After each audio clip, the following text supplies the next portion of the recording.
Chapter 7, Gabriel Battle.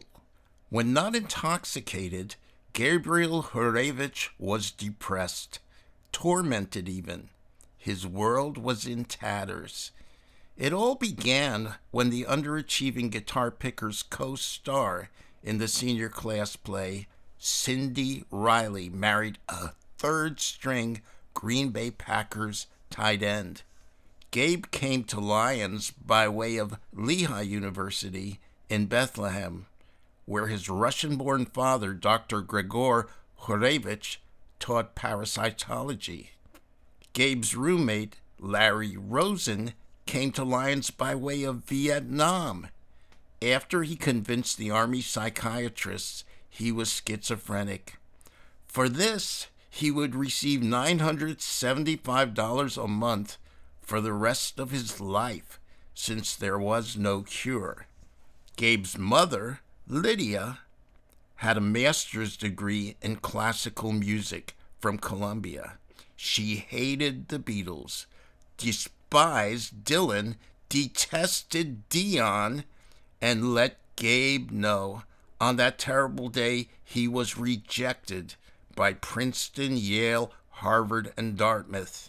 You would have been accepted at every single one of them, Gabriel, if only you'd studied, instead of wasting all your time and energy on that so-called music of yours.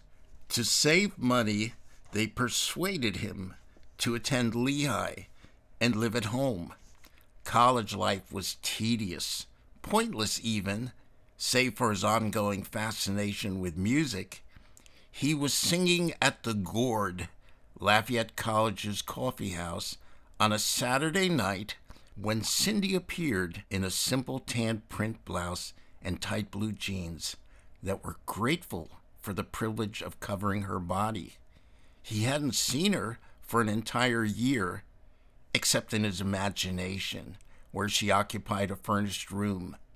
She sat in front. Her big brown eyes implored him to sing his most romantic songs. She talked to him after the show. Her expressive mouth pulled at his heart every time it moved. She gave him a ride home, and they sat in her car in front of his house, talking till midnight, her weekend curfew. "It's late, Gabe. I'd better get back," she said. But her eyes said something different. So he leaned her way ever so slowly until he was less than an inch from paradise, bliss, and rapture, glory. Hallelujah! "You kiss even better than I remember," she said. They did it again. His fingers sunk deep into her lower back as splendor bombs exploded in the night sky. "I really have to go," she said. "I'll call you," he promised. "Soon. Call me soon, Gabe." He called the next morning. Her mother said she was out. Monday afternoon, Mrs. Riley said she was in New York for the rest of the summer. He asked for her phone number. "She has yours, Gabriel. I'm sure she'll call you if she needs to tell you anything." His letters were unanswered, so he called again a month later. Mrs. Riley told him Cindy was marrying Jimmy Joe Hoskett, the local football legend who'd been selected in the first round of the NFL draft. That same night, a friend introduced him to marijuana. Life at home became slightly more bearable until Gabe's little brother Gilbert started getting bullied by another 8th grader. After Lydia called the school to browbeat the principal, it stopped happening there. But the other boy went out of his way to attack Gil the minute he stepped off school property. The bully's parents said, "Boys will be boys." The school wouldn't do anything either. Finally, Lydia and Gregor went to the other boy's home. He was hitting a pinky ball in the yard. Lydia told him who she was. She said if he ever touched Gil again, she'd have him put in jail. The boy's mother came running out and ordered her to leave. She said she'd call the police if she didn't leave. Lydia flew into a rage. "You're lousy brats committing felonious assault, and now you're threatening me?" She grabbed the boy's bat and smashed it into the front window of the car in the driveway. When the woman tried to stop her, Lydia shoved her to the ground. Brandishing the bat, she was screaming obscenities when Gregor pulled her away. He apologized profusely and promised to pay for all the damages.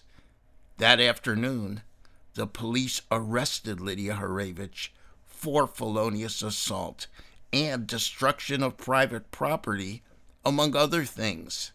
She spent 5 weeks in a mental hospital.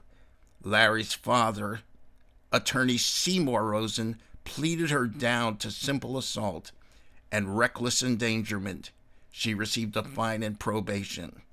She also lost her teaching job at Liberty High, for which she blamed her husband and older son.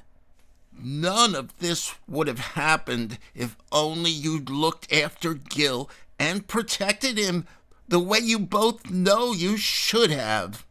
Gabe began to lean heavily on his father to let him transfer to another college. A former colleague taught embryology at Lyons. Gabe was able to enroll just in time for the 1968 spring term. That summer, Larry received his medical discharge. He dyed his hair and beard red, got a tattoo of a Viking on his right forearm, and spent quite a bit of time visiting Gabe. In September, they rented an apartment on University Avenue. Larry found a new psychiatrist for whom he gladly demonstrated all the symptoms necessary to perpetuate his monthly endowment. Gabe and Larry's symbiosis was simple yet profound. Larry had the money, Gabe had the music, and the music drew the women. They embarked on their musical enterprise with purpose and vigor. Calling himself Michael McShane, Larry phoned all the Lions fraternities with a canned rap about the incredible demand for Gabriel Battle's music and his immeasurable impact on the entertainment world. Prior to making these calls, Larry enlisted the aid of 6 alluring women who visited all of the frats, calling themselves co-eds for battle. These campus cuties handed out flyers featuring outlandish quotes like, "I felt a wave of excitement so intense I thought I might pass out. It seemed like my whole body was being massaged by 1,000 magical fingers. The room filled up with a heavenly sound that made me want to dance, clap, scream, cry, shout, and rip my clothes off." Gabriel Battle had begun to sing. Melissa G., sophomore, McKeesport.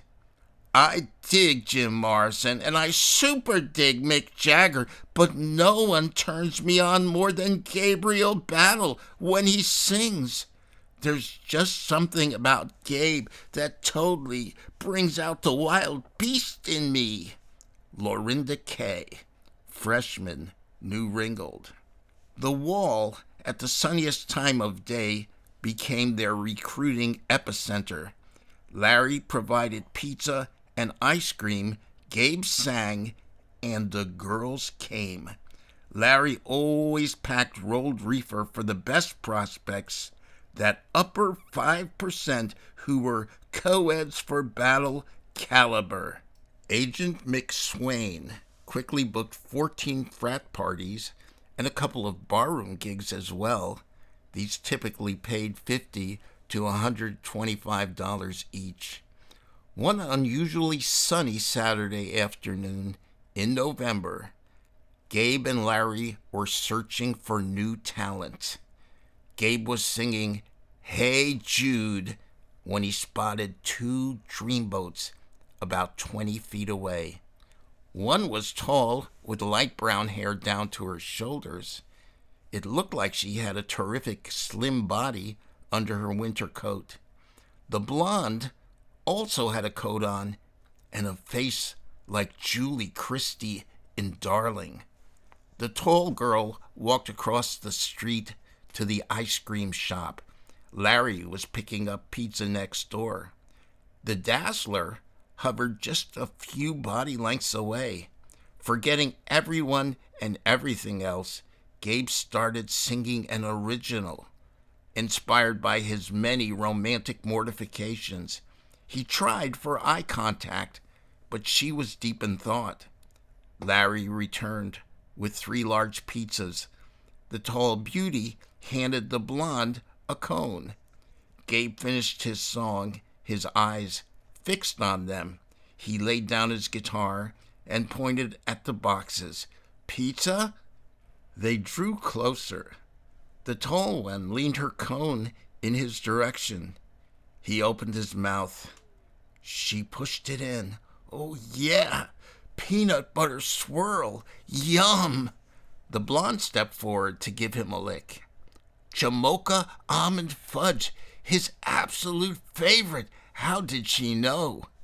He pointed at the pizza. Each girl took a slice from a different box and fed the other. Gabe took a bite of pepperoni and pointed at the blonde. She put her cone back in his mouth. He pointed at the tall girl. More peanut butter swirl. Larry walked over. Smiling, he pulled a cigar-like reefer out of his hip pocket, lit it up, toked, and handed it to Gabe, who took a big hit and tried to pass it to the ladies, who politely declined. He handed it back to Larry. After introductions, Kandy asked Gabe if he'd ever played at the Well. He had not. She asked for his phone number. She said she knew the guy who booked the acts. Gabe looked at Cathy. It was impossible to do otherwise. "You're so quiet."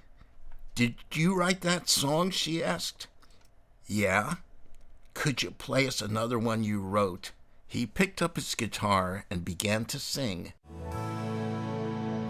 Sitting in my easy chair, watching you laying there, sleeping on the couch after a long day. It almost chokes me up inside. I have to force it to subside. You look just like an angel in every single way. Then I think of everything you give and all you do to make my life worth living. I wake up every morning just to see you smile. It's when I know it's all gonna be okay. Don't think that I don't notice when you go that extra mile to show your love for me in every way. Every minute, every hour, every day. "I really like that," Cathy said. It was time for her speech class. "Gabe's singing at Lambda Chi tonight," Larry said. "Would you ladies like to come along?" "Sounds like fun," Cathy said, "but I can't."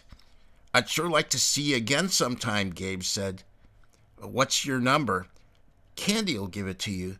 We're roommates." Kandy jotted it down on a piece of pizza box. "Give us a call next time you're playing somewhere." "I will," Gabe said. "I promise." "Why'd you say you can't go?"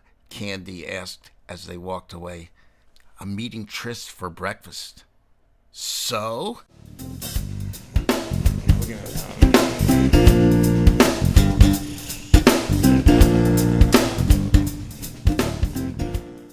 By the time the pizza was gone, Larry had 2 new co-eds for battle. They all went back to the apartment. Later, Gabe put on his black silk shirt with sequins, black leather pants, black patent leather shoes, and the black bomber jacket he liked to lay across his guitar case right before his first number.